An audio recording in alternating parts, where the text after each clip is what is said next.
खुश आमदीद। ज़रा एक लम्हे के लिए तसव्वुर करें, क़यामत का दिन है, हर तरफ नफसा नफसी का आलम है और लोग अपने आमाल के हिसाब किताब का इंतज़ार कर रहे हैं। और इसी हुजूम में से एक गुरोह को पुकारा जाता है कि आओ, तुम्हारे लिए कोई हिसाब नहीं, सीधा जन्नत में दाखिल हो जाओ। आज हम इसी गहरे और उम्मीद से भरे वादे के बारे में बात करेंगे। तो आखिर ये खुशनसीब लोग कौन हैं? क्या चीज़ इन्हें इतना ख़ास बनाती है कि वो क़यामत की सबसे बड़ी आजमाइशों से बच जाएंगे? यही वो सवाल है जिसका जवाब सदियों से मुसलमानों के दिलों में उम्मीद जड़ाता आया है। अच्छा, इस अजीम नेमत की असल कदर समझने के लिए पहले ये जानना ज़रूरी है कि बाकी तकरीबन सब लोगों को किस हौलनाक आजमाइश का सामना करना पड़ेगा। देखें, जब क़यामत के दिन इब्तिदाई हिसाब किताब हो जाएगा तो जहन्नम की दहकती हुई आग के ऊपर एक पुल रखा जाएगा जिसे पुल सिरात कहते हैं। और अहादीस में इस पुल के बारे में जो बताया गया है वो रोंगटे खड़े कर देता है। फरमाया गया कि ये पुल बाल से ज़्यादा बारीक और तलवार से ज़्यादा तेज़ होगा। सोचें ज़रा, इस पर से गुजरना कितना मुश्किल होगा। अब इस पुल को पार करने की रफ्तार हर किसी के लिए एक जैसी नहीं होगी। ये दुनिया में किए गए आमाल पर मुनहसर होगी। कुछ लोग तो बिजली की तेज़ी से गुजर जाएंगे, कुछ हवा की रफ्तार से, लेकिन कुछ लोग ऐसे भी होंगे जो घिसते हुए, रेंगते हुए से पार करेंगे, और कुछ बदनसीबों को वहां लगे हुए कांटे उचक कर जहन्नुम में गिरा देंगे। और इसी मुश्किल घड़ी में हमारे प्यारे नबी सल्लल्लाहु अलैहि वसल्लम पुल पर खड़े अपनी उम्मत के लिए दुआ कर रहे होंगे। लेकिन इसी हौलनाक मंजर के बीच उम्मीद की एक बहुत रोशन किरण है। एक वादा, एक ऐसे खास ग्रोह के लिए किया गया वादा जो इस पूरी आजमाइश से मुकम्मल तौर पर महफूज रहेगा।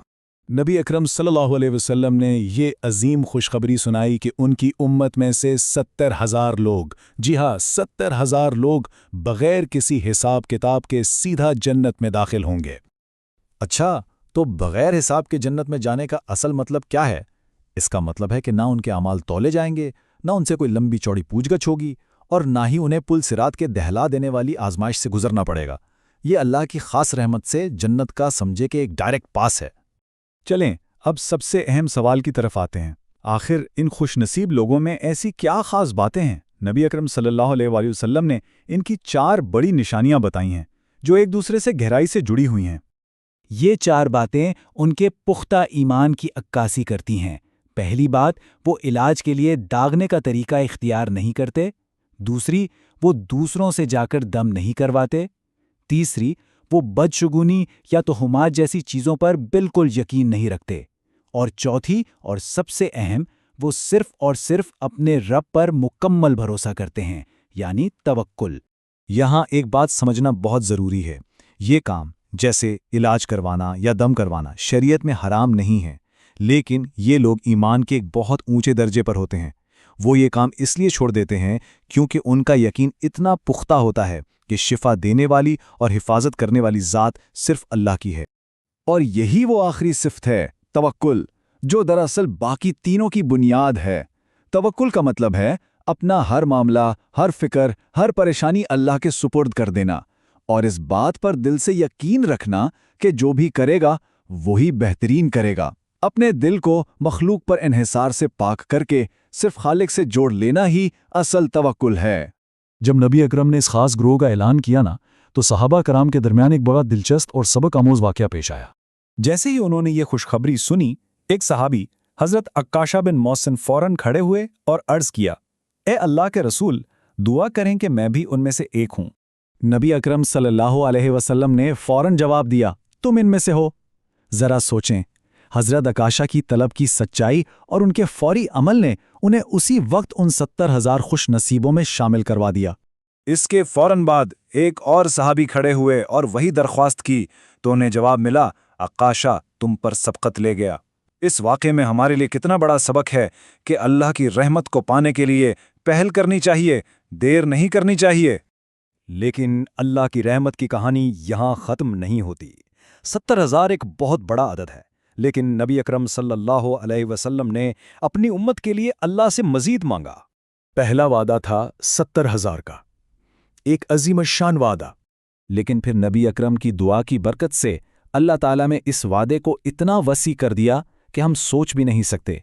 फरमाया गया कि इन 70,000 में से हर एक शख्स के साथ मज़ीद 70,000 लोग जन्नत में दाखिल होंगे, यानी ये तादाद बढ़कर تقریباً 50 لاکھ تک پہنچ جاتی ہے۔ سبحان اللہ، یہ ہے اللہ کی رحمت کا سمندر۔ اور ان خوش نصیب لوگوں کا اعزاز صرف یہیں تک محدود نہیں، جنت میں ان کا داخلہ بھی بہت خاص اور منفرد ہوگا۔ ان کے لیے جنت کا ایک خاص دروازہ ہوگا، دائیں طرف والا، جو صرف اور صرف انہی کے لیے کھولا جائے گا۔ باقی لوگ تو اپنے اعمال جیسے نماز، روزہ، صدقہ کے دروازوں سے داخل ہوں گے، لیکن اس گروہ کو ایک اجتماعی، ایک الگ ہی شان کے ساتھ داخل کیا جائے گا۔ اور جب وہ داخل ہوں گے تو ان کے چہرے 14ویں کے چاند کی طرح روشن ہوں گے، فرشتے قطار در قطار ان کا استقبال کریں گے، اور وہاں نہ کوئی خوف ہوگا نہ کوئی غم۔ یہ ہے اصل انعام، صرف جنت نہیں بلکہ عزت، نور اور مکمل سکون کے ساتھ جنت۔ تو آخر میں اس پوری بات سے ہمیں کیا سیکھنا چاہیے؟ سبق یہ ہے کہ اس عظیم انعام کا راستہ اپنے ایمان کو ہر طرح کی ملاوٹ سے پاک کرنے سے شروع ہوتا ہے۔ اسباب اور دنیاوی سہاروں پر انحصار ختم کر کے اپنا مکمل اور غیر متزلزل بھروسہ صرف اور صرف اللہ کی ذات پر قائم کرنے سے ملتا ہے۔ تو آئیے ہم سب مل کر دل کی گہرائیوں سے یہی دعا کریں جو اس عظیم آرزو کا خلاصہ ہے۔ اے اللہ، ہمیں ان لوگوں میں شامل فرما جو تیری رحمت کی طرف دوڑتے ہیں، اور ہمیں ان خوش نصیبوں میں شامل فرما جو بغیر حساب اور بغیر سزا کے جنت میں داخل ہوں گے۔ آمین۔